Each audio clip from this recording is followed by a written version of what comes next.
What we have here is one of those real old, as you can see, heater.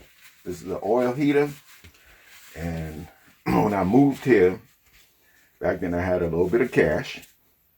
I wanted to replace it. And the guy who serviced it and the oil company said that these things were just as good as the new heaters to make now. In fact, he told me it was more efficient. So I know they're stronger because these new things, they die pretty quickly. And so I kept it. It's been about 20 years now. It's been serving me well. And I have not been servicing it as I should have. The nozzle, the jet, or whatever it is, that fits right up in here. This right here. Right. Coming around this side.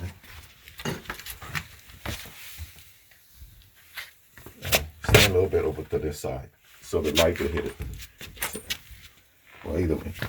This piece right here, all right, needs to be changed. I would say maybe once a year. But since I've been here, I've only replaced it twice. And I guess once something lasts 2-3 years, you think it's okay, and you keep letting it go. So anyway, I have one here. Now, I'm not sure whether it's brand new. At least it looks better. I think this is used. One of the ones I replaced. But since today is Sunday, the day after Christmas, thank God it's not cold today. But I'm going to stick this in there and see how we do. Now, folks, if you have a monster like this, be very careful. This baby right here, the pump, is heavy. The first time I took this off, it fell to the floor.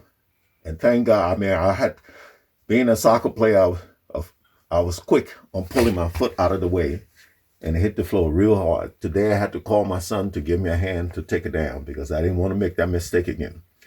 This is almost like, I say almost 6-7 years since I had this out, and I am older. I don't know if I can handle this weight. But anyway, this is what I'm faced with. When I look down in this access hole this morning, I noticed there was a smell in the house. I ordered. And I said to myself, you know what? I'll do it later. But somebody said, get up and go check your heater. Came down. The motor was running. It was pumping fuel in there. I noticed the floor was wet with fuel. That's why I have this oil dryer down here. And when I looked in through this access hole right here, I could see it looked like this whole thing was filled with soot. But thank God it's not the case. There is some debris in here. All of this have to be cleaned out. And this stuff here in the back, let me get my little teeny shovel. Let me bring one here. All of this will have to be cleaned out of here. It is pretty bad. This here, and I'm hitting against, I'm not sure. I think that might have been attached to the wall of this, but I'm not concerned with that now. I just need to get this heater running and take me through this winter. And my plan is during the summer to change to all electric. So that's my story, and it's sticking to me. And we'll keep you informed on this to see how it goes. So right now, all of this is clean. This piece right here was a complete circle, but it was all cracked. I knew it was going to fall apart. It fits right up in here. All right. And this closes up the hole. It's held on by 1, 2, 3, 4 pieces. Normally what you will do, you will loosen, you can loosen the bottom one first, but don't take them out because the weight is going to force it down. Then you crack the top one loose. In fact, take them all out, but have somebody helping to support the motor, the pump. And then once you take this out, you loosen these two a little bit more, wiggle it up, tilt it out.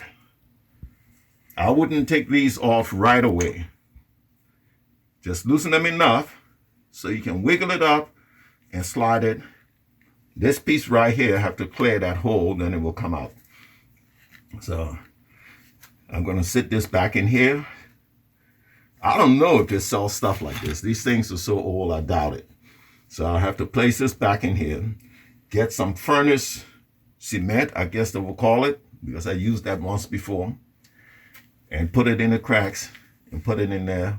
Hopefully it will hold and last through this winter. And you'll find there will be gaps around the side here. Fill them in also with the cement. That's what this is. All of this was what I had put on before to fill it up, to fill up the cracks, and it'll work well, you know, for a number of years. So this nozzle is sometimes very difficult to come out. Be careful when you're taking this out. Get a socket, the right socket, size socket. When I get the right size socket, well, we're gonna put it up on the screen, what size it is. And these two prongs right here. Let me get something small to point out. I don't have to use this. These two prongs right here, sitting on top of it like this in that angle. These prongs are that's the igniter.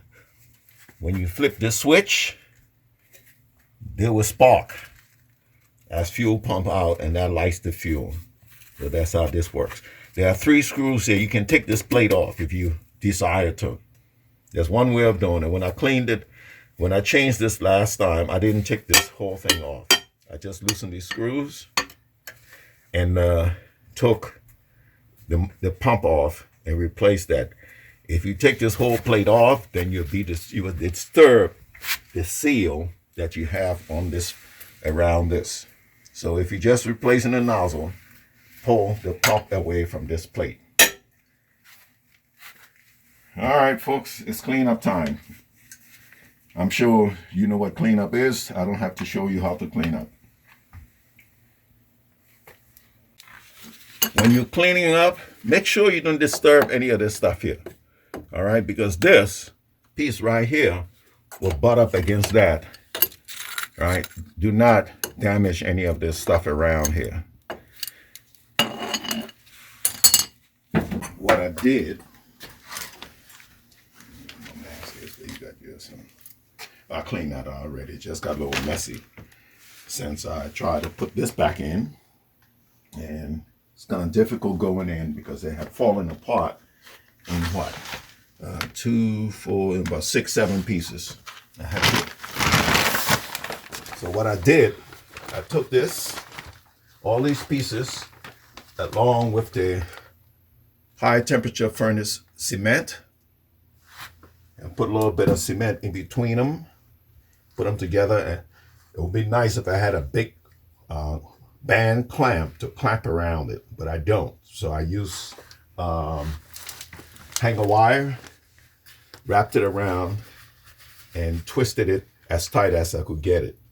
If you're going to use hanger wire, don't do it too much because it will break when you try to twist it too much. Now I'm going to try and slide it up in here and then remove the hanger wire. If it falls apart while I'm doing it, that's it. It's going to break. There will be many more pieces and probably not going to happen.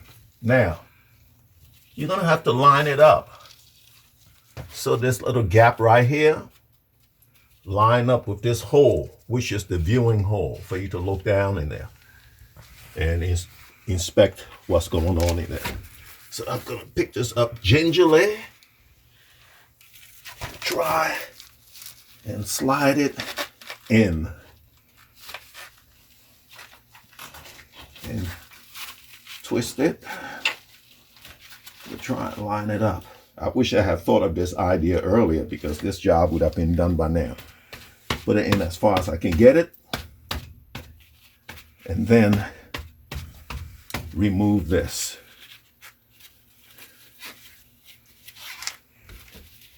If I had my wire cutter here, or dikes as some people call them, I could have just cut this off. There you go, almost there.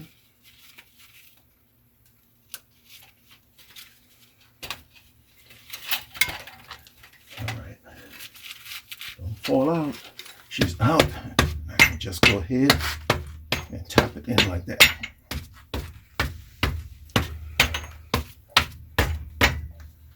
My motto is, if it can be done, I can do it. Just a little bit of time, a little bit of knowledge, anything can be done. If I have a mallet, it'd be a lot easier than using my hand. But the hand is a knife, it's a hammer, it's a vice. Hand is capable of doing all those things. I think I'm gonna put my hand in here and see if it's seated all the way back. I don't think it is. Nope. Let me find something else that's not gonna break it.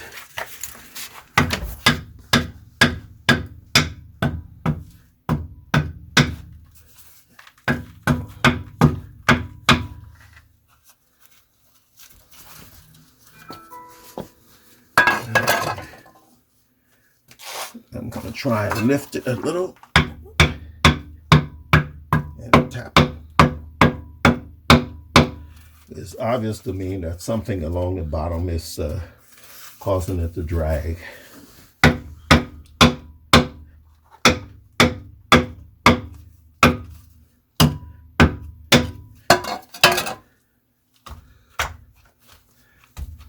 Well, I'm thinking that might be good enough. Yeah, I don't think it goes all the way in, because if I put my finger down in here, it's supposed to be not showing all that. If I put my finger down in here, I can feel this hitting it already. So I think that's far enough. But I think it needs to be twisted a little bit.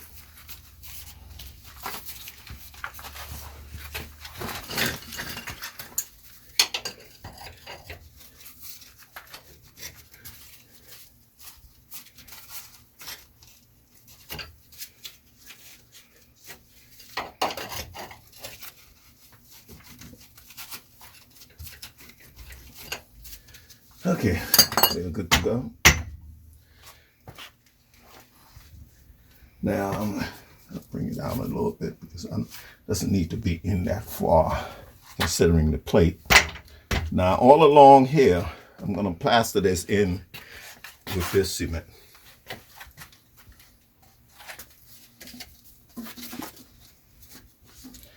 I used this before many years ago, and it works pretty good. There is my trowel. There you go.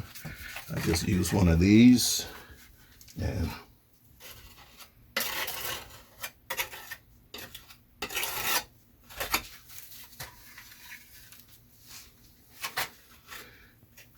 I don't know the drying time on this, but I don't think it takes that long, because the little bit I was working with at first started stiffening up. And to read these things today, you need good eyes, or you definitely need your glasses.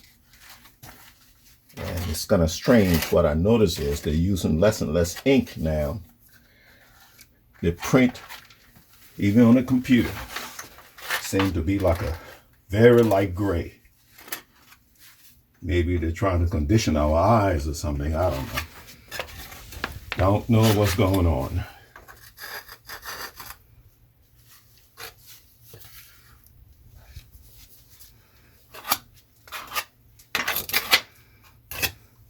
You have to seal all around here so no fumes will escape. I mean, these things work good, but they are not very clean when it comes to soot and stuff like that.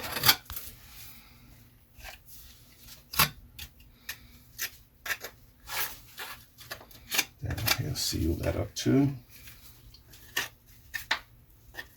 I guess this space is left down there in case you have either a fuel leak, or maybe to let some air in as it burns. I don't know.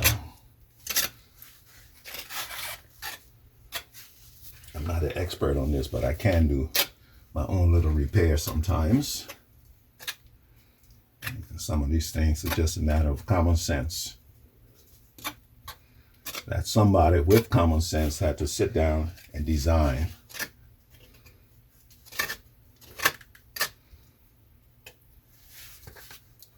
And the videographer here, he's a graphics artist, and those things that he worked with seem to be crazy to some of us, but to him, it's probably common sense.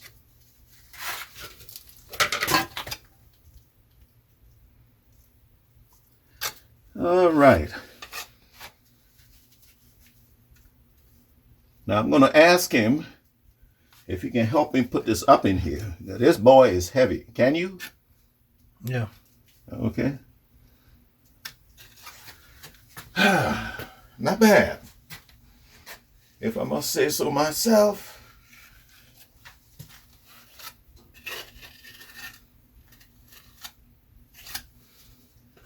Put some close to the edge, so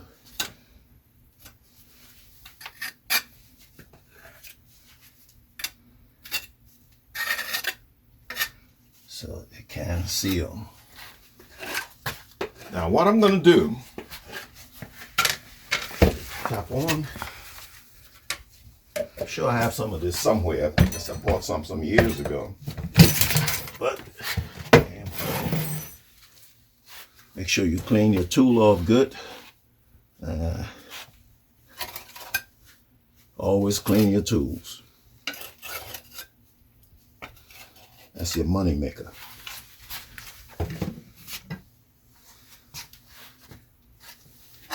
All right, let me clean up this area really quickly. Get a bag. Oh, okay, don't do what I do, folks. What I did.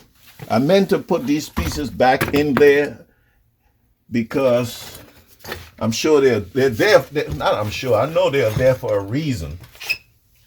Okay, and by the looks of things, there were two of these built in a certain way, and right here, there was a piece this was sitting on, I guess to keep it up. It was probably circular, and that probably kept the heat in this unit. I'll put them back in. Kept the heat in the unit so it won't dissipate as fast. Kind of like a furnace for, well, this is a furnace, a fire break. And when they get hot, they tend to hold the heat. So I'll put them there, break this up so I can get it through the hole. And I'll try and push them in further.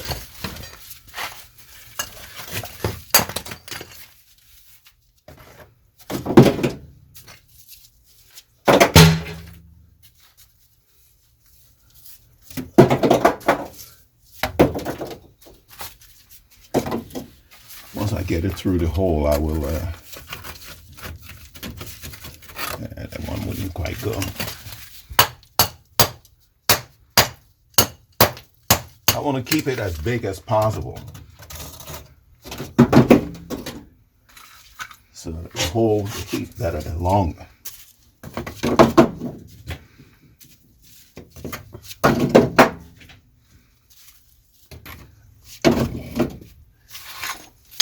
I had a waste oil heater at my place of business, and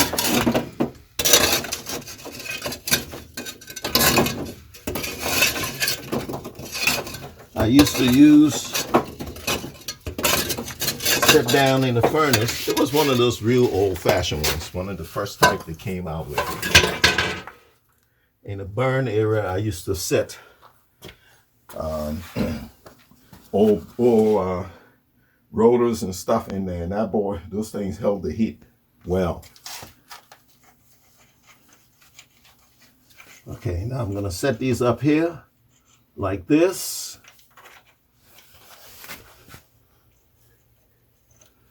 Hopefully it's not gonna move. And what we are gonna do is gonna drop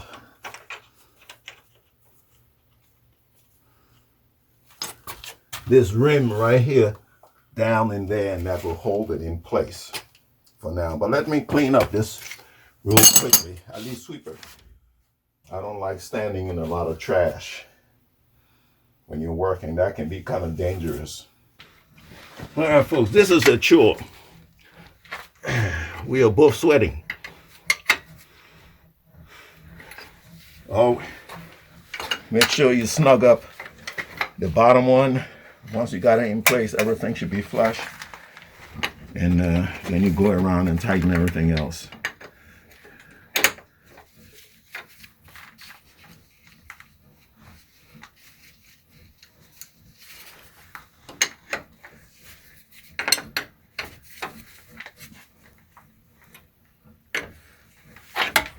Make sure it's good and tight, because as you know, when things get hot, things change. That's it. Things changes. It might get loose, it might get tight. Who knows? Depends on the expansion rate of the metal used.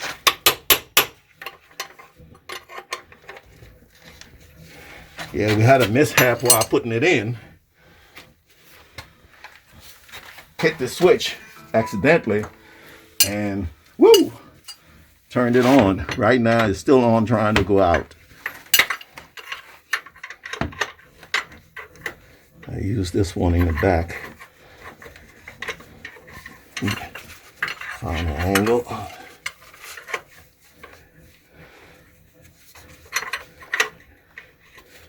Come on, I feel.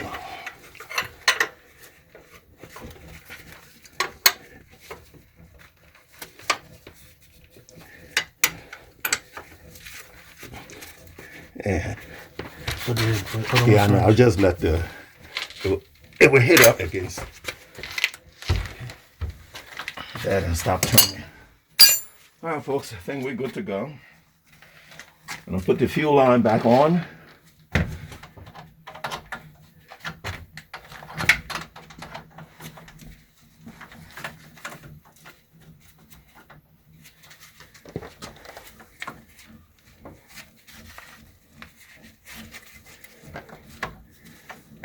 This is going to be a little problem because while we're putting it in, we accidentally pressed the pump up against the fuel line, and twisted it out of the original position. So I have to take my time and line it up so as not to strip the thread.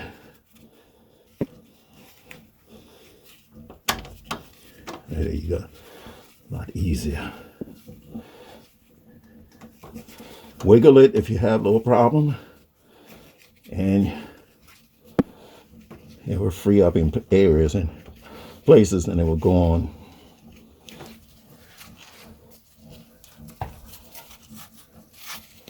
Okay, it's on there but not tight yet. So let me show you something. The size socket that was used for the nozzle is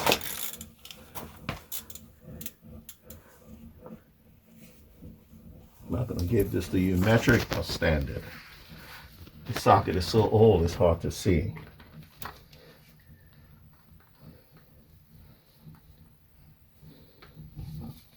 I can't tell. It's kind of halfway rusted.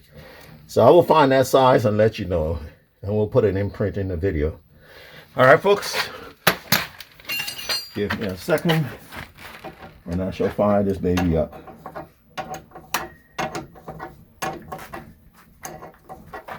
And I do appreciate the fact, and thank God, that it wasn't as bad as it looked. Because when I looked through this access hole, it looked like this whole thing was filled with soot, and all that soot was saturated with oil. But that was not the case. All right, got to put this cover plate on. This plate been off since I bought the house.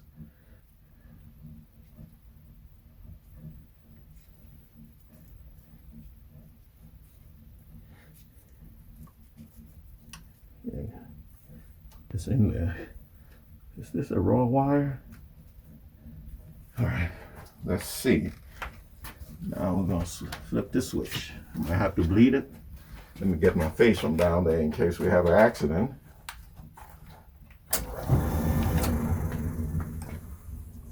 Okay. Now I guess you saw that, folks.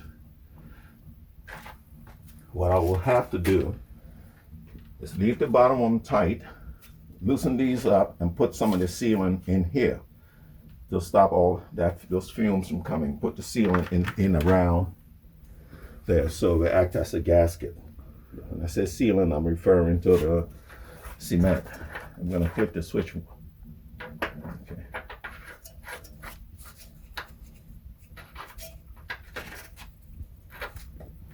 Flip it one more time and see what happens.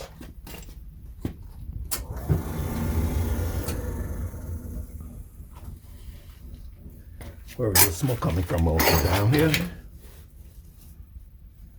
Yeah, there is a gap here. That gap is meant to be there. I'm thinking it's the excess fuel and stuff laying in there that's causing the smoke. Or maybe air is supposed to be blowing in through here. Through this vent here. I gotta make sure. I'm gonna redo these wires and make sure the connection is right. Ouch. You saw that, right? That's what the problem was. That's why this thing turned on, because there was a raw wire that probably grounded out against something. All right, I'm gonna unplug this and take care of that problem. All right, folks, I think we're done for now. And I'm sure it's gonna work. I'm gonna do this rewiring right here. And what I have on the wall here, this is something I rigged up myself. I'm not saying go and do anything like this. I have a heavy duty timer here, and I did, splice this and put a plug in it. So you have the plug here, and you have the feed here, coming in through here into this wall unit. And this work on the timer system, so it will come on at certain times. All right, I do have a thermostat timer, but this unit is so old. This unit used to supply hot water for the house, so I'm told, and it will continue working whether the temperature, if the house was above what you set the thermostat on the house, it will continue working. So I had it rewired, so the hot water section would not come on. All right, again, all right, for the 100th time. I'm just gonna unplug this. So now there's no power going in that. This was tied up here, so this won't go down in the wall. And the work was never completed, as you can see. It was supposed to seal that up nicely. All right, thank you, folks. Remember to like, meaning thumbs up, subscribe if this is of any benefit to you, and don't forget to share it.